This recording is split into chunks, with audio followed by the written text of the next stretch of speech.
You're lucky. You just came across this intense female revenge horror film. If someone's girlfriend were taken by this twisted old man, he'd be in serious trouble. The man hollowed out the inside of a cow, then stuffed a woman directly inside it. After that, he sewed the cow back up, letting the stomach acid slowly corrode her body. But do you think the woman would just accept her fate and wait to die? Let's keep watching. The story follows Anna. One day, as usual, she goes into the woods to shoot some scenery when she suddenly hears a man screaming in agony. Following the sound, she stops behind a large tree and witnesses a shocking scene. A group of people are holding vicious dogs, which are tearing a man apart. At first, Anna doesn't want to get involved and plans to leave, but her sense of justice pulls her back, and she secretly records their crime with her camera. Little does she know, this decision nearly drags her into a living nightmare. The dogs have an incredibly sharp sense of smell and quickly detect Anna's presence, and the group soon confronts her. Terrified, Anna runs back to her car and drives straight toward the police station in town. She tells the police what she just experienced, but they ask for evidence. Words alone mean nothing. In her panic, Anna realizes she left her camera in the car, but to her shock, just as she returns to the car, a truck forcibly tows it away. With the car moving at high speed, she has no way to jump out and can only keep honking the horn. But the police inside the station can't hear her, and soon she's taken to a farm. Standing smugly at the entrance is the group's leader, while the rest are just his lackeys, not even worth naming. The leader asks Anna what she did, saying she should already know. Anna confesses, admitting she secretly filmed them and offers to hand over the camera. But the leader isn't satisfied. Not only does he want the camera, he has no intention of letting Anna go either. Seeing how beautiful she is, he's already developed evil intentions and orders her to get out of the car. The lackeys beside him are restless, their hungry eyes filled with ill intent. But what the leader doesn't expect is that Anna is carrying a gun. Without hesitation, she pulls the trigger and kills one of his men on the spot. But outnumbered and overpowered, and with the leader being highly skilled with farm tools, he wraps a whip around Anna's hand and drags her to the ground. He then explains why he killed that man earlier. The man had urgently needed to relieve himself and accidentally urinated on the leader's crops, which the leader witnessed, leading him to hunt the man down. After saying this, the leader lifts Anna and knocks her unconscious. Later, he ties her to a table and has his men assault her. When Anna wakes up again, she finds herself hanging upside down from a beam. She reaches for a small knife in her pocket, but with her hands tied, she can't grip it properly, and it falls to the ground. What can she do now? At that moment, Anna notices a light bulb not far ahead and comes up with a plan. She starts swinging her body and manages to hook her hands onto the beam. She removes the cover from the light bulb, breaks it, then cuts through the rope and escapes the farm. When the leader and his men return and see she's gone, he immediately orders them to search for her. At the same time, he remains completely calm since his men are well equipped while Anna has nothing on her. She's empty-handed, and all her belongings, wallet, ID, everything, are in his possession. Everyone nearby knows him, including the police. In other words, Anna is completely isolated and helpless, and the men set out on motorcycles to hunt her down. Night falls, and the men fail to find her, as Anna is hiding well. But Anna finds them first and begins her counterattack. While one of the men is drinking, she sneaks over, takes his gear, and finds a box of 7.62 ammunition. She comes up with a plan, climbs to a high point, cuts off some of her hair to use as string, then finds a branch, ties the bullets to it, and like fishing, quietly drops them into the fire. When bullets are thrown into a fire, they explode, and without a barrel to guide them, they fly in random directions. The fragments can travel at high speeds, capable of piercing wood or thin metal, and hitting someone would be devastating. After the man is taken down, Anna comes down and, seeing him barely alive, finishes him off without hesitation. By morning, the other two men resume their search on motorcycles. At the same time, Anna keeps running and is tripped by a steel wire. Seeing the wire, she gets another idea and ties it between two trees at neck height. When the rider speeds through, it would result in instant decapitation. Just like that, she takes down another man and finds a gun on him. She also takes his helmet and prepares her next plan, placing it as bait. When the last man arrives and picks up the helmet, she shoots and kills him. Anna remains cautious, worried the motorcycle might have a tracker, so she chooses to continue on foot, as the gear she took is enough. After crossing rough terrain, she soon finds a house. She knocks on the door, finds it unlocked, and goes inside. The owner is a kind old man who invites her to have some coffee. Anna asks if he has a phone, but he says he has lived in isolation in the mountains for decades and has no need for one. His excessive enthusiasm makes Anna uneasy, as if he had been expecting her. After some small talk, the old man goes to get water, and Anna notices something is wrong. She realizes the old man knows the leader and panics, realizing she has walked straight into danger. What should she do? At that moment, she notices a syringe nearby and guesses the old man regularly injects medication. That night, she secretly replaces it with flour from her bag. As expected,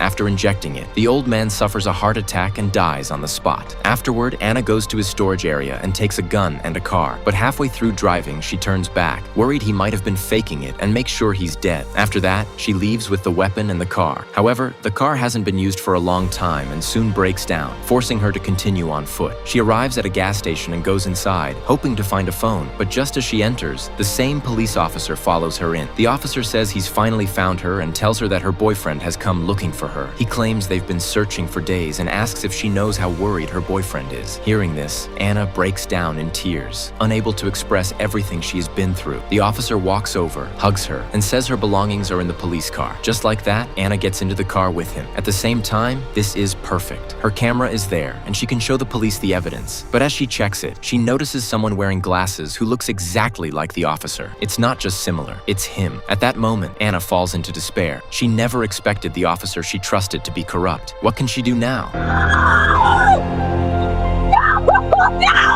Soon, Anna is taken back to the farm and tied to a wooden post. The leader prepares to torture her by stuffing her into a cow's stomach. As everyone knows, villains always talk too much at the end. Taking advantage of this moment, Anna cuts her rope and tries to stab the leader, but she's weaker and is quickly grabbed by the throat. However, her hands are still free, and she manages to grab his gun and point it at him. The leader remains calm and slowly steps back, while Anna hesitates. He then pulls a rope nearby, and Anna's boyfriend drops down. For some reason, seeing him instantly breaks her will, perhaps because she feels she dragged him into this, causing her to completely lose control and the ability to fight. The leader seizes the opportunity, knocks her down, and takes back the gun. This leads to the scene at the beginning. Anna is sewn inside the cow, and her boyfriend is fed to pigs. After finishing everything, the leader locks up and drives away. Despite everything Anna has done, she ultimately falls due to her emotional weakness, though the enemy's power is also overwhelming. In the end, Anna still manages to escape. The film only shows a sticky hand opening the door, implying her escape. Then the scene cuts, and Anna is lying in a hospital, giving her statement to the police. The movie ends here, feeling somewhat incomplete, as if more should follow. That would be Anna recovering and beginning her revenge, because for films like this, what audiences really want is a satisfying, justice-served ending.